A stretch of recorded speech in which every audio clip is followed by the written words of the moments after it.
Okay, here we go. I'm gonna turn this down just a little bit. Okay, great way to start the video off. I just need to visit y'all in person. Yeah, that would be great, Sean. It would be awesome to see you.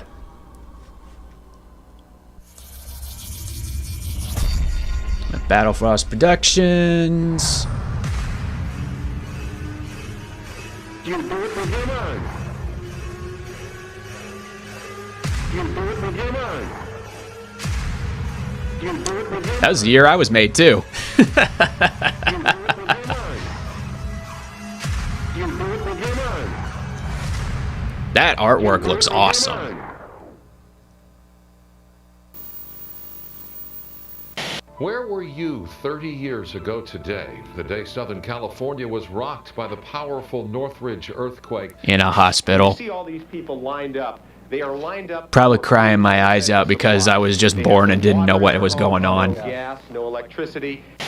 The iconic image broadcast to 95 million people across every television network. Down there on the ground is a white Ford Bronco. Dozens of police cars are in pursuit. OJ's numerous highway patrol vehicles.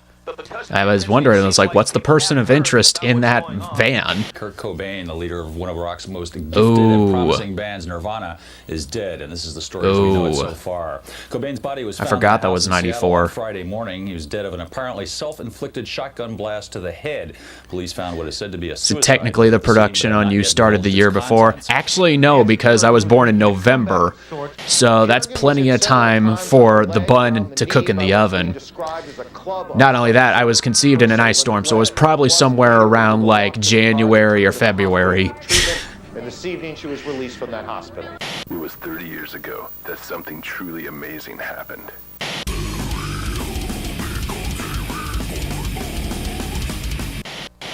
So I first met up with Crimson Thorn in '91, and I believe I joined up with them '92, '93. So 1993 was Luke. when we originally signed with Atomic Records. At the time, we were with Atomic Records. Beard's already in this video. Oh, the street got broke. So back in 1994, when myself and the boys from Crimson Thorn had written and rehearsed all of our material for the Unearthed album. We got material put together and had, we wanted to do a full-length album this Nice. time around. And we're really excited about that. So we practiced up, got things all ready to go. You'd call around to all the recording studios in town, and basically they'd be like, oh yeah, I know. Cold nights lead to plenty of babies. Yeah, Yeah. sure do. Disaster. But we learned a lot about the recording process and just being humbled and working on patience and all those good attributes. I think we did that recording in 2 different studios. They were talking about like arena rock, which is completely mixed and recorded differently than death metal. Oh, I'll say. That was a disaster. Yeah, I can imagine. They had never recorded this type of music. There was very few around who had. I mean, arena rock is more, it's a little bit smaller band trying to get a huge sound, like they're on top of a mountain and you're just hearing everything, coming across the land. And death metal is more like this huge sound compressed into a freight train. That's a great visual. Running you over. Yeah. So it's a completely different mix, completely different way of recording. But we just weren't satisfied with how it sounded. They didn't know metal, how to mix and to record metal, really, especially the extreme forms of metal, which is what we really want to do. We wanted to be as heavy as possible. Didn't go that There you well. go. We tracked some drums, we tracked some guitars. There were problems with the overdubs. We had some issues with the studio owner. They did by far the best job that they could do, but they weren't familiar with this music. They didn't listen to this music themselves. We needed to find another avenue or That's a another rough place time. to record. And we ended up changing our studio. We recorded at... Oh, he's got a crucified shirt. I know the stream frame's kind of... I know the stream frame's kind of cutting it off, but he's got a crucified shirt. That's cool. At a place called the New Union, which was a unique Christian nightclub that was owned by a church and had a setup for full sound and lighting for live music and an entertainment area. With a guy by the name of Ryan, who was like the main engineer, main sound guy.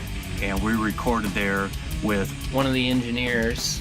Ryan did a great job. He was just so relaxed, and it was so much fun. I remember we were there quite late into the evening, recording Unearthed. And we had rehearsed extensively before our recording process.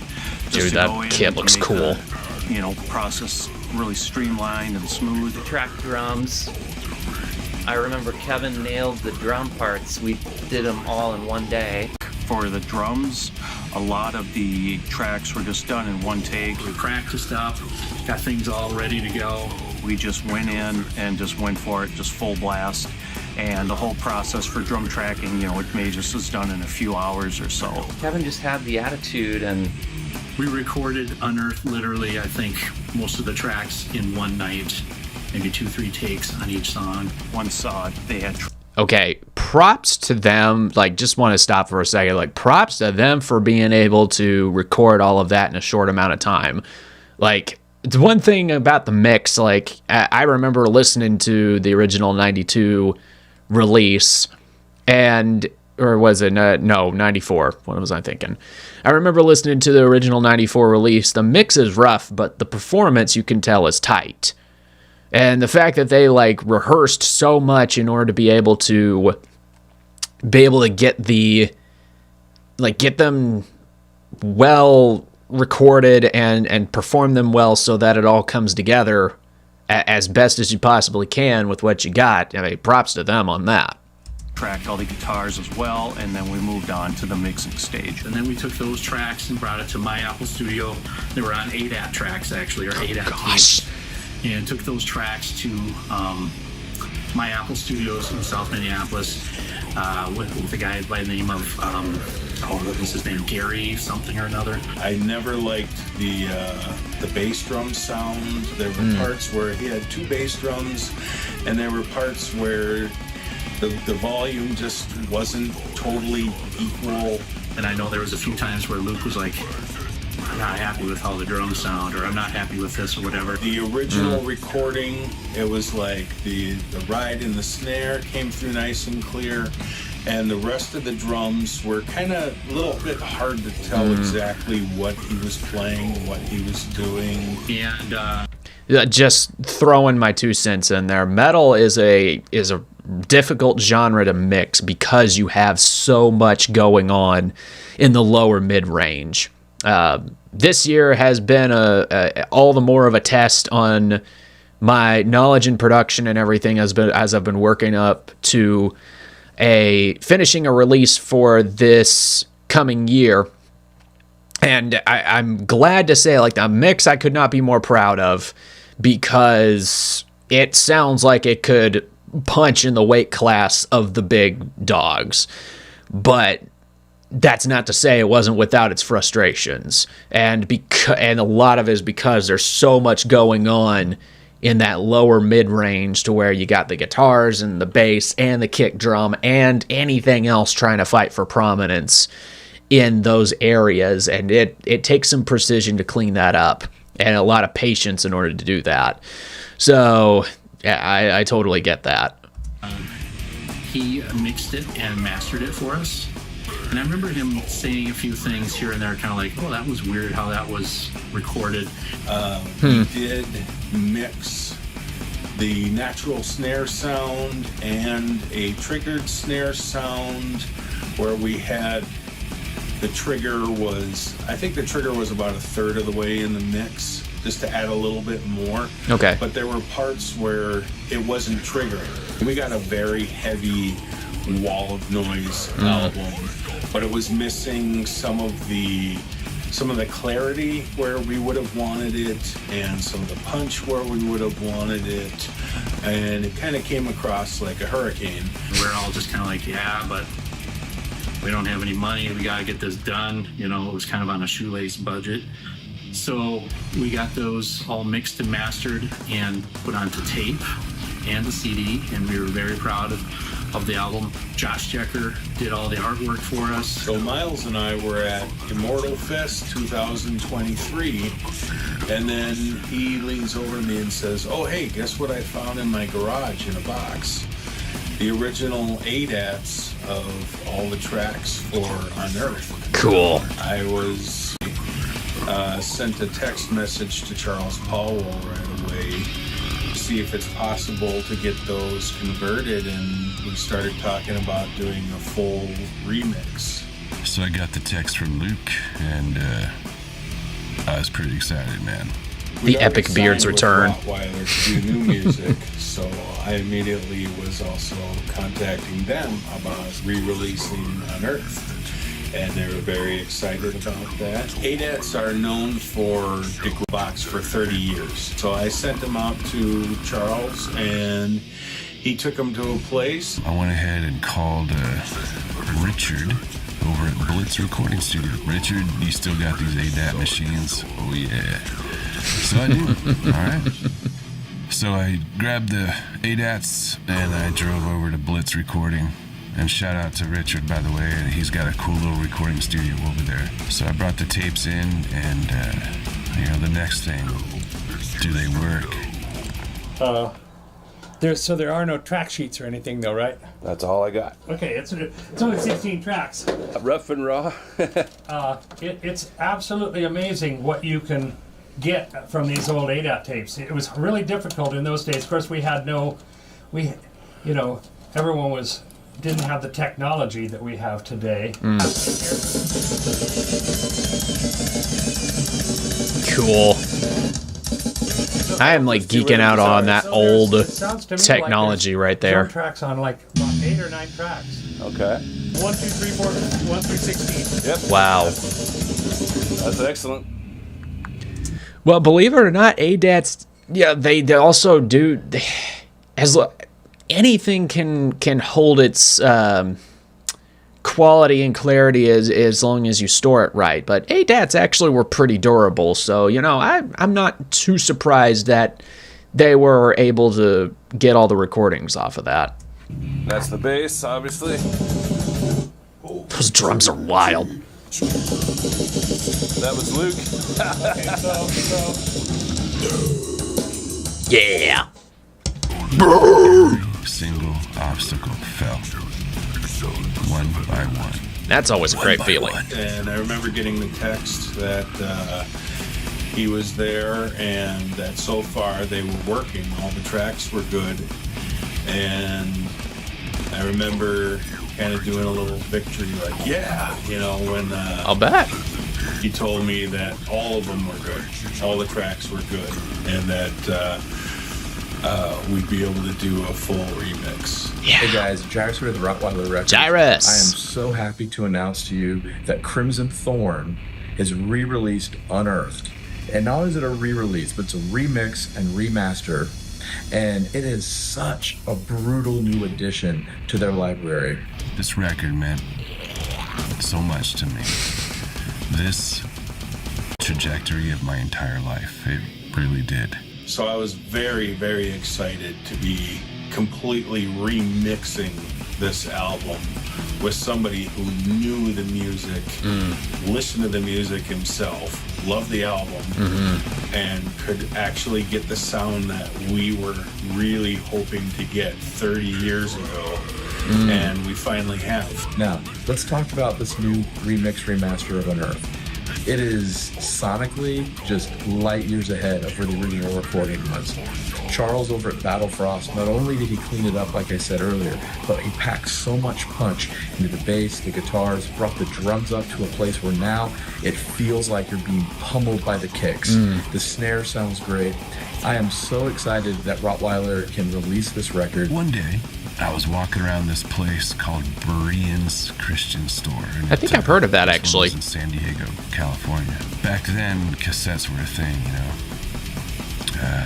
and I saw this cassette on a shelf with this brutal-looking artwork on it. Yeah. I'm like, nah, there's no way. This couldn't be. but I walked over and I looked at it really close, and it was Unearthed. It said Unearthed Crimson Thorn, and it had that brutal artwork on it. Now, Brian's and they had listening stations. You could take a tape out, they had, and put it in and listen to it. And if you liked it, you'd buy it.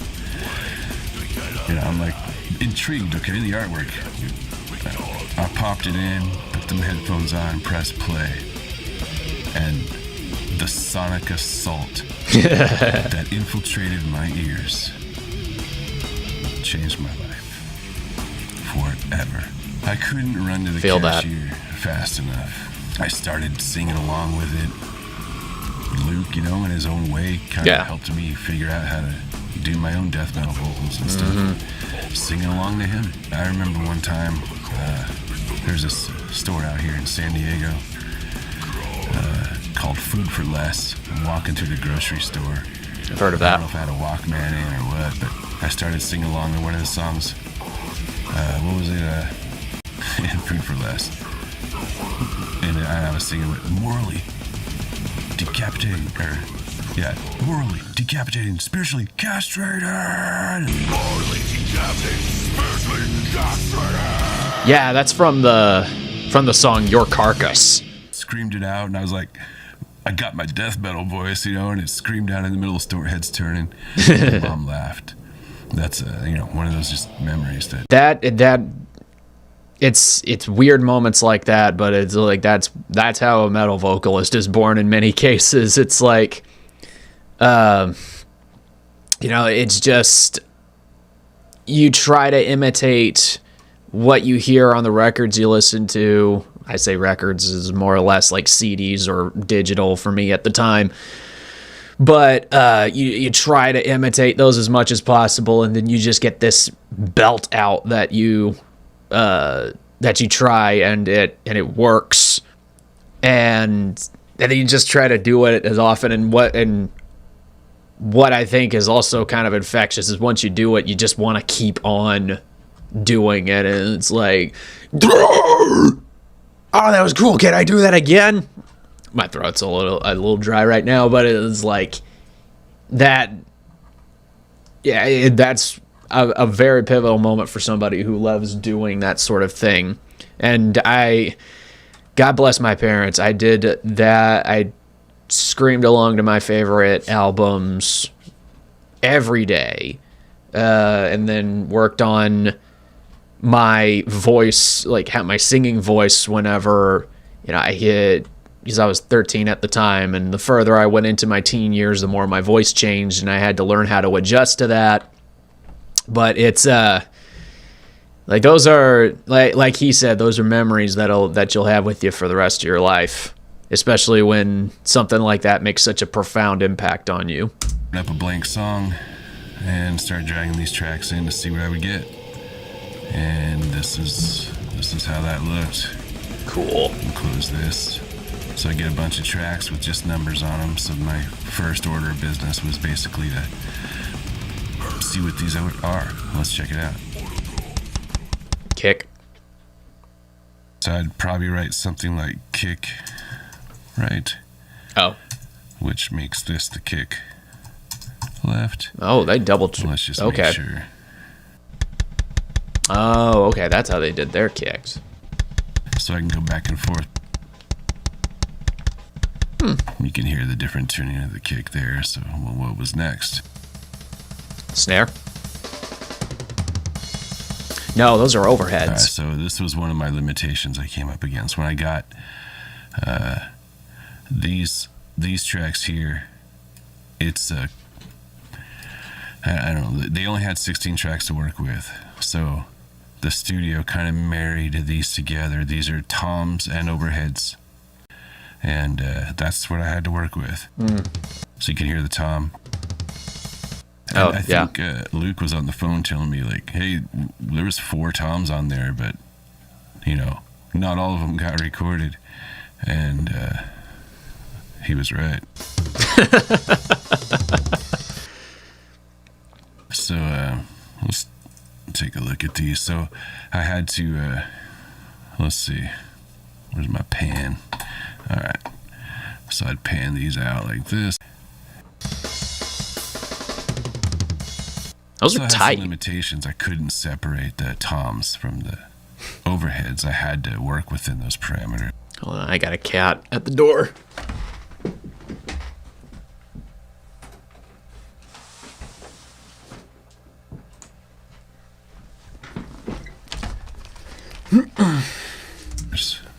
So there were some limitations, but for the most part, I got raw tracks. Let's see what this is. This is probably snare. Yep. Yeah, snare track on its own. Mm-hmm. Got a mono room track, Yeah. so on and so forth. So I would go through guitars. Yeah. Very color muddy. code things. So I know all these are drums, so all drums are blue. This was guitar. Oops, nope, that's that mono room mic, so that would go blue. What's this? That's a guitar. Electric guitars are always green. It's just the way it works, man. It's not going to sound good if it's not green. What is this? This is a bunch of blank stuff, except for way over here. Solo. Lead guitars are this green. Yep. So we had more guitars, so these would be this green. Mm. I would just basically go and color code and name tracks and all that stuff. Oh gosh. There's Luke. Oh yeah, that's another thing, man. Getting a clear bass out of this. That is gnarly. Like as muddy as heck, but that's gnarly. That's the sound of a hurricane, man. It is brutal. But I had to work with that, so make it work. That was my goal. Words of your lost war. Yeah. Christ has conquered you. Say that. That's awesome. Man, what is this? This is insane. Let me get back to tracks. Okay, here we are. Your corpse will burn. Luke's just a beast. Yeah. You know? Listen to that. You make this makes me laugh. I mean, remember, this is back in 93 when they recorded this. Released in 94, but tracked in 93. This was a young Luke, and he's doing this, man. Just raw emotion right on the mic. Just insane stuff. So this is how it all started, you know, the ADAT tapes to tracks, and then I would go and organize stuff, and I'd start mixing stuff. Mm. I was getting really, really psyched up to hear how it was going to turn out.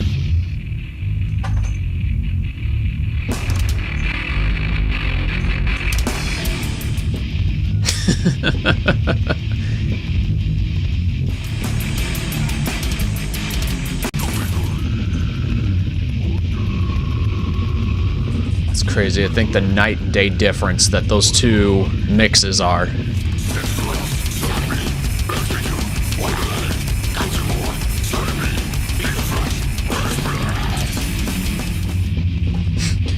Looks like they're having a lot of fun, which is awesome.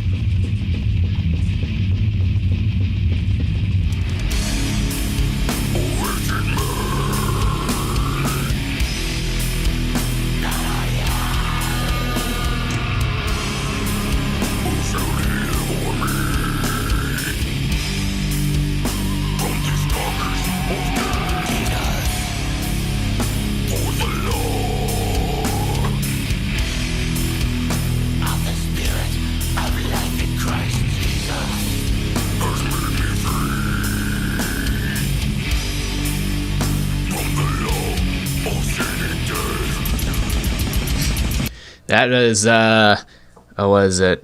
No, okay, so that's the song Your Carcass. The one before that had the line, what was it? Morally decapitated, spiritually castrated, or something like that. That is Asphyxiated. It's been a while since I've listened to that record. I got the remix and remaster. That was one of the many, I got like a whole music hall for Christmas. Got some money from family because they're like, we don't quite know what to get you, but here's a little bit. And I'm like, hey, off to Bandcamp. And so I got that amongst many other releases. And I can I can say for sure that's like that mix is a night and day difference. I remember how I enjoyed the original 94 release, but like I said, the mix is just so dang rough. But you know, ultimately when a song is well written, people usually work past rough production, but it's best if you can have both. This is cool, but also funny watching their faces so casual. Yeah. Just like them being goofballs and then in the next frame rocking out and playing the song. It's nice to see a band not take themselves too seriously. Yeah. Gosh, that's wild. This is a brutal way to celebrate one of the most legendary Christian death metal bands that we've ever seen. So with this new mix, I'm really happy with the guitars, the bass, the vocals. They all sound tighter, less noisy. But what I'm really blown away with is the drums. I'm just blown away by how much better you can hear the drums. They hear exactly what he's doing. It's just awesome. I got the call, and I'm glad I got it because I'm able to put my hands on these faders and close my eyes and forget about math and what's right and just do things until I felt it, until it connected with me again. All these years later, when I heard that record in Brian's Christian store, that feeling I had, that excitement, that something new, to be able to bring that 30 years later into my studio after what it did to my life, changing my entire trajectory, to be able to put my hands on faders and add my story into their story and push these things around and change these EQs and compressors until I could feel it again, until I could recreate that excitement. Recording that Charles did for us. Oopsie. Yeah. I think this is like the 5th time Unearthed has been remixed and redone, repackaged, and this is the best of those 5 renderings. And just so blessed by what Charles did for us. It's been such a blessing, and we just love him very much. Okay, I have to introduce my little baby. My little baby, Coco. She wanted to be in the video very bad. Right? Yo, dog. Yeah, it's a Chinese pug. Hello, my name is Zach Plunkett. Oh, he's in Abated Mass of Flesh. That's cool. For the remixed, remastered version of Crimson Thorn's Unearthed. So I was pretty excited to get the opportunity to handle the artwork for this project. My band, Abated Mass of Flesh, got to tour with Crimson Thorn back in 2020. So I got to meet Luke and Miles and talk about their history as a band and how much that album meant to me and how much of an influence it had. I didn't recognize it at first, but now that I look at the artwork for the remix and remaster, it makes sense because I remember because looking at that remix and remaster artwork, it kind of reminds me of the artwork for Descending Upon the Diseased or Deceased from Abated Mass of Flesh, and it's just a black and white cover. It's got this grotesque looking zombie drawing, and it's got a dove that's coming on its shoulder. And that's excellent artwork. So it's cool that like that got carried over into this new release. On my own writing. So the idea for the artwork on this album came from a discussion that me and Jairus were having, the owner of Rottweiler Records. He was helping assemble and put this release together, and really liked an old t-shirt design from Crimson Thorn, which basically had a hand kind of coming out of the ground. And we kind of liked that, and I wanted to play around with the idea of illustrating a hand, but doing like a different version of it. I like that Pantera poster behind him too. I wanted to see what it looked like with an eyeball placed behind it. Hmm. And then the idea came to pull some inspiration from the original cover art by adding the skull figure in the background. What is going on in that artwork? Hold on, like, this is the original? Hold on.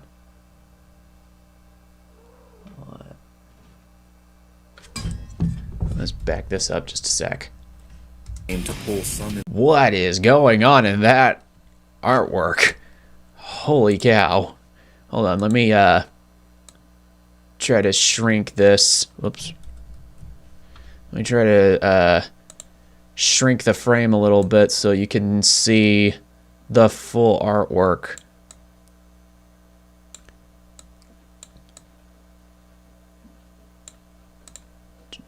That is a whole mess of like what is going on in that. See, I remember the artwork that Charles earlier in the video was the artwork that he was talking about that got his attention in the bookstore. But that is wild. just had to stop and comment on that for a second because I was like, wow. All right. All right, here we go.